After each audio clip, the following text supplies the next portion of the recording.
ನಮಸ್ಕಾರ ಸ್ನೇಹಿತರೆ, Kannada jobs corner YouTube ಚಾನೆಲ್ಗೆ ಎಲ್ಲರಿಗೂ ಸ್ವಾಗತ. ಎನ್ಎಂಡಿಸಿ ಲಿಮಿಟೆಡ್ ನಲ್ಲಿ ವಿವಿಧ ಹುದ್ದೆಗಳ ನೇಮಕಾತಿಗೆ ಸಂಬಂಧಪಟ್ಟಂತೆ ಆನ್ಲೈನ್ ಮೂಲಕ ಅರ್ಜಿಯನ್ನು ಆಹ್ವಾನಿಸಲಾಗಿರುವಂತದ್ದು. ಇನ್ನು ಯಾವ್ಯಾವ ಹುದ್ದೆಗಳಿವೆ, ಎಷ್ಟೆಷ್ಟು ಹುದ್ದೆಗಳು ಖಾಲಿ ಇರುವಂತದ್ದು, ಏಜ್ ಲಿಮಿಟ್, ಎಜುಕೇಶನಲ್ ಕ್ವಾಲಿಫಿಕೇಶನ್ ಹಾಗೂ ಸೆಲೆಕ್ಷನ್ ಪ್ರೊಸೀಜರ್ ಬಗ್ಗೆ ಈ ಒಂದು ವಿಡಿಯೋದಲ್ಲಿ ಮುಂದೆ ನೋಡ್ತಾ ಹೋಗೋಣ. ನಮ್ಮ ಚಾನೆಲ್ ಅನ್ನ ಯಾರಾದ್ರೂ ಹೊಸದಾಗಿ ನೋಡ್ತಾ ಇದ್ರೆ ಸಬ್ಸ್ಕ್ರೈಬ್ ಮಾಡಿ ಹಾಗೂ ಪಕ್ಕದಲ್ಲೇ ಇರುವಂತಹ ಬೆಲ್ ಬಟನ್ ಅನ್ನ ಕ್ಲಿಕ್ ಮಾಡಿ. ಎಲ್ಲೆಲ್ಲಿ ಹುದ್ದೆಗಳು ಖಾಲಿ ಇದೆ ಅಂತ ನೋಡ್ತಾ ಹೋಗೋದಾದ್ರೆ, ಬಿಐಒಎಂ ಕಿರಂಡೂಲ್ ಕಾಂಪ್ಲೆಕ್ಸ್ ಮತ್ತು ಬಿಐಒಎಂ ಬಚೇಲಿ ಕಾಂಪ್ಲೆಕ್ಸ್ ಮತ್ತು ಡಿಐಒಎಂ ಡಾನಿಮಲೆ ಕಾಂಪ್ಲೆಕ್ಸ್ ಬಳ್ಳಾರಿಯಲ್ಲಿ ಹುದ್ದೆಗಳು ಖಾಲಿ ಇರುವಂತದ್ದು. ಇನ್ನು ನಮ್ಮ ಕರ್ನಾಟಕದಲ್ಲಿ ಎಷ್ಟೆಷ್ಟು ಹುದ್ದೆಗಳು ಖಾಲಿ ಇದೆ ಅಂತ ನೋಡ್ತಾ ಹೋಗೋದಾದ್ರೆ, ಮೊದಲನೇದಾಗಿ ಫೀಲ್ಡ್ ಅಸಿಸ್ಟೆಂಟ್ ಟ್ರೈನಿ ಈ ಒಂದು ಹುದ್ದೆಗೆ ನೋಡೋದಾದ್ರೆ ಡಿಐಒಎಂ ಡಾನಿಮಲೆ ಕಾಂಪ್ಲೆಕ್ಸ್ ಬಳ್ಳಾರಿ ಅಂದರೆ ನಮ್ಮ ಕರ್ನಾಟಕದಲ್ಲಿ ಫೀಲ್ಡ್ ಅಟೆಂಡರ್ ಟ್ರೈನಿ ಈ ಒಂದು ಹುದ್ದೆಗಳಿಗೆ ಒಟ್ಟು 27 ಹುದ್ದೆಗಳು ಖಾಲಿ ಇರುವಂತದ್ದು. ಇನ್ನು ಎಜುಕೇಶನಲ್ ಕ್ವಾಲಿಫಿಕೇಶನ್ ಬಗ್ಗೆ ನೋಡೋದಾದ್ರೆ ಐಟಿಐ ಆದಂತಹ ಅಭ್ಯರ್ಥಿಗಳು ಅರ್ಜಿಯನ್ನು ಸಲ್ಲಿಸಬಹುದು. ಎರಡನೇದಾಗಿ ಮೇಂಟೆನೆನ್ಸ್ ಅಸಿಸ್ಟೆಂಟ್ ಇಲೆಕ್ಟ್ರಿಕಲ್ ಈ ಒಂದು ಹುದ್ದೆಗಳಿಗೆ ನೋಡೋದಾದ್ರೆ ಒಟ್ಟು 36 ಹುದ್ದೆಗಳು ಖಾಲಿ ಇದೆ. ಇಲೆಕ್ಟ್ರಿಕ್ ಟ್ರೇಡ್ ನಲ್ಲಿ ಐಟಿಐ ಆದಂತಹ ಅಭ್ಯರ್ಥಿಗಳು ಅರ್ಜಿಯನ್ನು ಸಲ್ಲಿಸಬಹುದು. ಇನ್ನು ಮೂರನೇದಾಗಿ ಮೇಂಟೆನೆನ್ಸ್ ಅಸಿಸ್ಟೆಂಟ್ ಮೆಕ್ಯಾನಿಕಲ್ ಈ ಒಂದು ಹುದ್ದೆಗೆ ನೋಡೋದಾದ್ರೆ ವೆಲ್ಡಿಂಗ್ ಅಥವಾ ಫಿಟ್ಟರ್ ಅಥವಾ ಮೆಕ್ಯಾನಿಸ್ಟ್ ಅಥವಾ ಮೋಟಾರ್ ಮೆಕ್ಯಾನಿಕ್ ಅಥವಾ ಡೀಸೆಲ್ ಮೆಕ್ಯಾನಿಕ್ ಅಥವಾ ಆಟೋ ಇಲೆಕ್ಟ್ರಿಷಿಯನ್ ನಲ್ಲಿ ಐಟಿಐ ಆದಂತಹ ಅಭ್ಯರ್ಥಿಗಳು ಅರ್ಜಿಯನ್ನು ಸಲ್ಲಿಸಬಹುದು. ಇನ್ನು ನಾಲ್ಕನೇದಾಗಿ ಬ್ಲಾಸ್ಟರ್ ಗ್ರೇಡ್ 2 ಈ ಒಂದು ಹುದ್ದೆಗಳಿಗೆ ನೋಡೋದಾದ್ರೆ ಒಟ್ಟು 3 ಹುದ್ದೆಗಳು ಖಾಲಿ ಇರುವಂತದ್ದು. ಇನ್ನು ಎಜುಕೇಶನಲ್ ಕ್ವಾಲಿಫಿಕೇಶನ್ ಬಗ್ಗೆ ನೋಡೋದಾದ್ರೆ ಎಸ್ಎಲ್ಸಿ ಮತ್ತು ಐಟಿಐ ಆದಂತಹ ಅಭ್ಯರ್ಥಿಗಳು ಅರ್ಜಿಯನ್ನು ಸಲ್ಲಿಸಬಹುದು. ಇನ್ನು ಐಟಿಐ ನಲ್ಲಿ ಬ್ಲಾಸ್ಟರ್ ಅಥವಾ ಮೈನಿಂಗ್ ಮೇಡ್ ಸರ್ಟಿಫಿಕೇಟ್ ಮತ್ತು ಫಸ್ಟ್ ಇಯರ್ ಸರ್ಟಿಫಿಕೇಟ್ ಅನ್ನ ಹೊಂದಿರುವಂತಹ ಅಭ್ಯರ್ಥಿಗಳು ಅರ್ಜಿಯನ್ನು ಸಲ್ಲಿಸಬಹುದು. ಇದರ ಜೊತೆಗೆ ಬ್ಲಾಸ್ಟಿಂಗ್ ಆಪರೇಷನ್ ನಲ್ಲಿ ಕನಿಷ್ಠ 3 ವರ್ಷಗಳ ಒಂದು ಎಕ್ಸ್ಪೀರಿಯನ್ಸ್ ಅನ್ನ ಹೊಂದಿರಬೇಕಾಗಿರುತ್ತದೆ. ಇನ್ನು ಐದನೇದಾಗಿ ಇಲೆಕ್ಟ್ರಿಷಿಯನ್ ಗ್ರೇಡ್ 3 ಈ ಒಂದು ಹುದ್ದೆಗಳಿಗೆ ನೋಡೋದಾದ್ರೆ ಒಟ್ಟು 29 ಹುದ್ದೆಗಳು ಖಾಲಿ ಇರುವಂತದ್ದು. 3 ವರ್ಷಗಳ ಡಿಪ್ಲೊಮಾ ಇನ್ ಇಲೆಕ್ಟ್ರಿಕಲ್ ಎಂಜಿನಿಯರಿಂಗ್ ಆದಂತಹ ಅಭ್ಯರ್ಥಿಗಳು ಅರ್ಜಿಯನ್ನು ಸಲ್ಲಿಸಬಹುದು. ಇನ್ನು ಇಂಡಸ್ಟ್ರಿಯಲ್ ಅಥವಾ ಡೊಮೆಸ್ಟಿಕ್ ಇಲೆಕ್ಟ್ರಿಕಲ್ ಇನ್ಸ್ಟಾಲೇಷನ್ ಸರ್ಟಿಫಿಕೇಟ್ ಅನ್ನ ಹೊಂದಿರಬೇಕಾಗಿರುವಂತದ್ದು. ಇನ್ನು ಆರನೇದಾಗಿ ಇಲೆಕ್ಟ್ರಾನಿಕ್ಸ್ ಟೆಕ್ನಿಷಿಯನ್ ಗ್ರೇಡ್ 3 ಈ ಒಂದು ಹುದ್ದೆಗೆ ನೋಡೋದಾದ್ರೆ ಒಟ್ಟು 3 ಪೋಸ್ಟ್ಗಳು ಖಾಲಿ ಇರುವಂತದ್ದು. 3 ವರ್ಷಗಳ ಒಂದು ಡಿಪ್ಲೊಮಾ ಇನ್ ಇಲೆಕ್ಟ್ರಾನಿಕ್ಸ್ ಎಂಜಿನಿಯರಿಂಗ್ ಆದಂತಹ ಅಭ್ಯರ್ಥಿಗಳು ಅರ್ಜಿಯನ್ನು ಸಲ್ಲಿಸಬಹುದು. ಇನ್ನು ಏಳನೇದಾಗಿ ಎಚ್ಇಎಂ ಮೆಕ್ಯಾನಿಕ್ ಗ್ರೇಡ್ 3 ಈ ಒಂದು ಹುದ್ದೆಗಳಿಗೆ ನೋಡೋದಾದ್ರೆ ಒಟ್ಟು 26 ಹುದ್ದೆಗಳು ಖಾಲಿ ಇರುವಂತದ್ದು. ಎಜುಕೇಶನಲ್ ಕ್ವಾಲಿಫಿಕೇಶನ್ ಬಗ್ಗೆ ನೋಡೋದಾದ್ರೆ 3 ವರ್ಷಗಳ ಡಿಪ್ಲೊಮಾ ಇನ್ ಮೆಕ್ಯಾನಿಕಲ್ ಎಂಜಿನಿಯರಿಂಗ್ ಆದಂತಹ ಅಭ್ಯರ್ಥಿಗಳು ಅರ್ಜಿಯನ್ನ ಸಲ್ಲಿಸಬಹುದು. ಇದ್ರ ಜೊತೆಗೆ ಹೆವಿ ವೆಹಿಕಲ್ ಡ್ರೈವಿಂಗ್ ಲೈಸೆನ್ಸ್ ಅನ್ನು ಸಹ ಹೊಂದಿರಬೇಕಾಗಿರುತ್ತದೆ. ಇನ್ನು ಎಂಟನೇದಾಗಿ ಎಚ್ಇಎಂ ಆಪರೇಟರ್ ಗ್ರೇಡ್ 3 ಈ ಒಂದು ಹುದ್ದೆಗೆ ನೋಡೋದಾದ್ರೆ ಒಟ್ಟು 70 ಹುದ್ದೆಗಳು ಖಾಲಿ ಇರುವಂತದ್ದು. 3 ವರ್ಷಗಳ ಡಿಪ್ಲೊಮಾ ಇನ್ ಮೆಕ್ಯಾನಿಕಲ್ ಎಂಜಿನಿಯರಿಂಗ್ ಆದಂತಹ ಅಭ್ಯರ್ಥಿಗಳು ಅರ್ಜಿಯನ್ನು ಸಲ್ಲಿಸಬಹುದು ಅಥವಾ ಆಟೋಮೊಬೈಲ್ ಎಂಜಿನಿಯರಿಂಗ್ ಆದಂತಹ ಅಭ್ಯರ್ಥಿಗಳು ಸಹ ಅರ್ಜಿಯನ್ನು ಸಲ್ಲಿಸಬಹುದಾಗಿರುತ್ತದೆ. ಇದರ ಜೊತೆಗೆ ಹೆವಿ ವೆಹಿಕಲ್ ಡ್ರೈವಿಂಗ್ ಲೈಸೆನ್ಸ್ ಅನ್ನು ಸಹ ಹೊಂದಿರಬೇಕು. ಇನ್ನು 9ನೇದಾಗಿ ಎಂಸಿಒ ಗ್ರೇಡ್ 3 ಈ ಒಂದು ಹುದ್ದೆಗಳಿಗೆ ನೋಡೋದಾದ್ರೆ ಒಟ್ಟು 16 ಹುದ್ದೆಗಳು ಖಾಲಿ ಇರುವಂತದ್ದು. 3 ವರ್ಷಗಳ ಡಿಪ್ಲೊಮಾ ಇನ್ ಮೆಕ್ಯಾನಿಕಲ್ ಎಂಜಿನಿಯರಿಂಗ್ ಆದಂತಹ ಅಭ್ಯರ್ಥಿಗಳು ಅರ್ಜಿಯನ್ನು ಸಲ್ಲಿಸಬಹುದಾಗಿರುತ್ತದೆ. ಇದರ ಜೊತೆಗೆ ಹೆವಿ ವೆಹಿಕಲ್ ಡ್ರೈವಿಂಗ್ ಲೈಸೆನ್ಸ್ ಅನ್ನು ಸಹ ಹೊಂದಿರಬೇಕು. ಇನ್ನು ಕ್ಯೂಸಿಎ ಗ್ರೇಡ್ 3 ಈ ಒಂದು ಹುದ್ದೆಗಳಿಗೆ ನೋಡೋದಾದ್ರೆ ಒಟ್ಟು 3 ಹುದ್ದೆಗಳು ಖಾಲಿ ಇರುವಂತದ್ದು. ಬಿಎಸ್ಸಿಯಲ್ಲಿ ಕೆಮಿಸ್ಟ್ರಿ ಮತ್ತು ಜೂಲಜಿ ಆದಂತಹ ಅಭ್ಯರ್ಥಿಗಳು ಅರ್ಜಿಯನ್ನು ಸಲ್ಲಿಸಬಹುದಾಗಿರುತ್ತದೆ. ಇದರ ಜೊತೆಗೆ ಸ್ಯಾಂಪ್ಲಿಂಗ್ ವರ್ಕ್ ನಲ್ಲಿ ಕನಿಷ್ಠ 1 ವರ್ಷಗಳ ಒಂದು ಎಕ್ಸ್ಪೀರಿಯನ್ಸ್ ಅನ್ನು ಸಹ ಹೊಂದಿರಬೇಕು.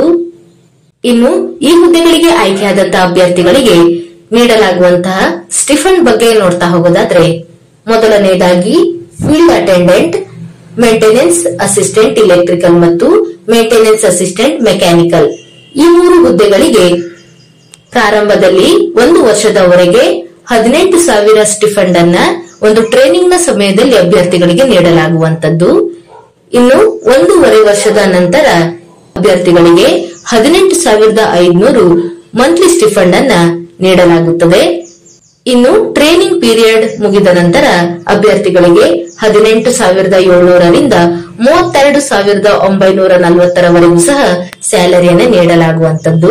ಇನ್ನು ಗರಿಷ್ಠ 30 ವರ್ಷದ ಒಳಗಿನ ಎಲ್ಲಾ ಅಭ್ಯರ್ಥಿಗಳು ಈ ಒಂದು ಹುದ್ದೆಗಳಿಗೆ ಅರ್ಜಿಯನ್ನು ಸಲ್ಲಿಸಬಹುದು. ಇನ್ನು ಉಳಿದಂತಹ ಹುದ್ದೆಗಳಿಗೆ ನೋಡ್ತಾ ಹೋಗೋದಾದ್ರೆ blaster, electrician, electronics, HEM mechanic, HEM operator, MCO grade 3, QCA grade 3 ಈ ಒಂದು ಹುದ್ದೆಗಳಿಗೆ ನೋಡೋದಾದ್ರೆ ಪ್ರಾರಂಭದಲ್ಲಿ ಮೊದಲನೇ ವರ್ಷದವರೆಗೆ 19,000 ಮಂತ್ಲಿ ಸ್ಟಿಫಂಡ್ ಅನ್ನ ಟ್ರೈನಿಂಗಿನ ಅವಧಿಯಲ್ಲಿ ಅಭ್ಯರ್ಥಿಗಳಿಗೆ ನೀಡಲಾಗುವಂತದ್ದು. ಇನ್ನು ಅಭ್ಯರ್ಥಿಗಳಿಗೆ 1.5 ವರ್ಷದ ನಂತರ 19,500 ಮಂತ್ಲಿ ಸ್ಟಿಫಂಡ್ ಅನ್ನ ನೀಡಲಾಗುತ್ತದೆ. ಇನ್ನು ಟ್ರೈನಿಂಗಿನ ಅವಧಿ ಮುಗಿದ ನಂತರ ಅಭ್ಯರ್ಥಿಗಳಿಗೆ 19,900ರಿಂದ 35,040ರವರೆಗೂ ಸಹ ಸ್ಯಾಲರಿಯನ್ನು ನೀಡಲಾಗುವಂತದ್ದು. ಗರಿಷ್ಠ 18ರಿಂದ 30 ವರ್ಷದ ಒಳಗಿನ ಎಲ್ಲಾ ಅಭ್ಯರ್ಥಿಗಳು ಈ ಒಂದು ಹುದ್ದೆಗಳಿಗೆ ಅರ್ಜಿಯನ್ನು ಸಲ್ಲಿಸಬಹುದಾಗಿರುತ್ತದೆ. ಇನ್ನು ಏಜ್ ರಿಲ್ಯಾಕ್ಸೇಷನ್ ಬಗ್ಗೆ ನೋಡ್ತಾ ಹೋಗೋದಾದ್ರೆ SC/ST ಕೆಟಗರಿಯ ಅಭ್ಯರ್ಥಿಗಳಿಗೆ 5 ವರ್ಷಗಳವರೆಗೆ ಏಜ್ ರಿಲ್ಯಾಕ್ಸೇಷನ್ ಅನ್ನು ನೀಡಿರುವಂತದ್ದು. OBC ಕೆಟಗರಿಯ ಅಭ್ಯರ್ಥಿಗಳಿಗೆ 3 ವರ್ಷಗಳವರೆಗೆ ಏಜ್ ರಿಲ್ಯಾಕ್ಸೇಷನ್ ಅನ್ನು ನೀಡಲಾಗಿದೆ. ಡಿಪಾರ್ಟ್ಮೆಂಟ್ ಕ್ಯಾಂಡಿಡೇಟ್ಸ್ಗೂ ಸಹ ಒಂದು ಏಜ್ ರಿಲ್ಯಾಕ್ಸೇಷನ್ ಅನ್ನು ನೀಡಲಾಗಿರುವಂತದ್ದು ಮತ್ತು ಫಿಸಿಕಲ್ ಹ್ಯಾಂಡಿಕ್ಯಾಪ್ ಇರುವಂತಹ ಮತ್ತು ಎಕ್ಸ್ ಸರ್ವಿಸ್ ಮೆನ್ ಗಳಿಗೂ ಸಹ ಒಂದು ಸರ್ಕಾರದ ನಿಯಮಗಳ ಪ್ರಕಾರ ಏಜ್ ರಿಲ್ಯಾಕ್ಸೇಷನ್ ಅನ್ನು ನೀಡಲಾಗಿರುವಂತದ್ದು. ಇನ್ನು ಸ್ಪೋರ್ಟ್ಸ್ ಮೆನ್ಗೆ 5 ವರ್ಷಗಳವರೆಗೆ ಒಂದು ಏಜ್ ರಿಲ್ಯಾಕ್ಸೇಷನ್ ಅನ್ನ ನೀಡಲಾಗಿದೆ.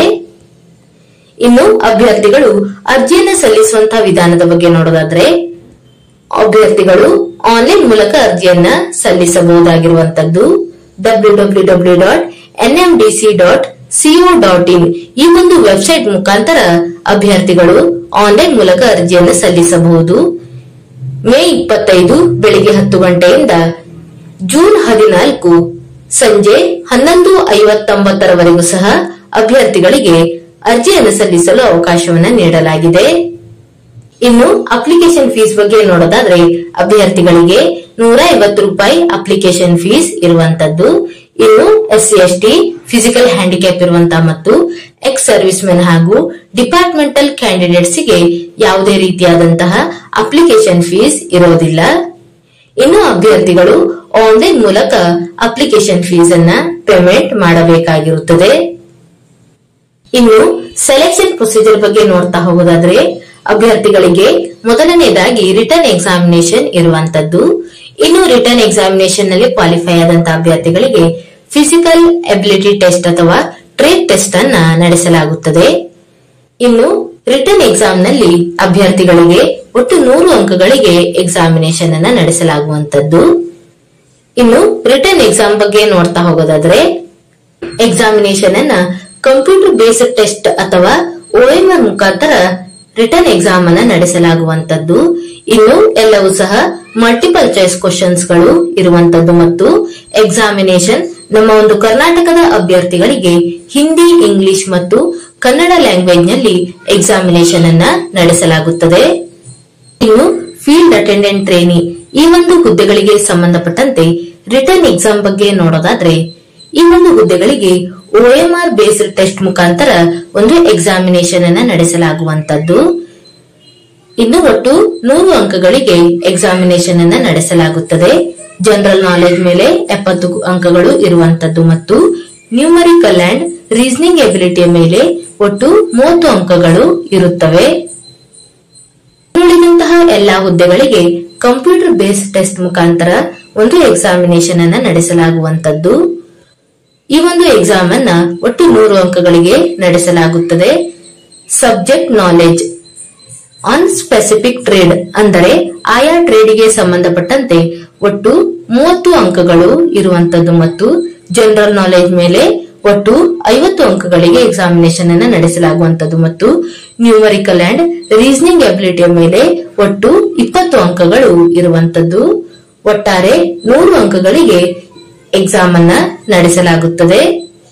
ಇನ್ನು ಕ್ವಾಲಿಫೈಯಿಂಗ್ ಮಾರ್ಕ್ಸ್ ಬಗ್ಗೆ ನೋಡ್ತಾ ಹೋಗೋದಾದ್ರೆ SC/ST ಹಾಗೂ ಫಿಸಿಕಲ್ ಹ್ಯಾಂಡಿಕ್ಯಾಪ್ ಇರುವಂತಹ ಅಭ್ಯರ್ಥಿಗಳಿಗೆ 40 ಮಾರ್ಕ್ಸ್ ಕ್ವಾಲಿಫೈಯಿಂಗ್ ಮಾರ್ಕ್ಸ್ ಆಗಿರುವಂತದ್ದು.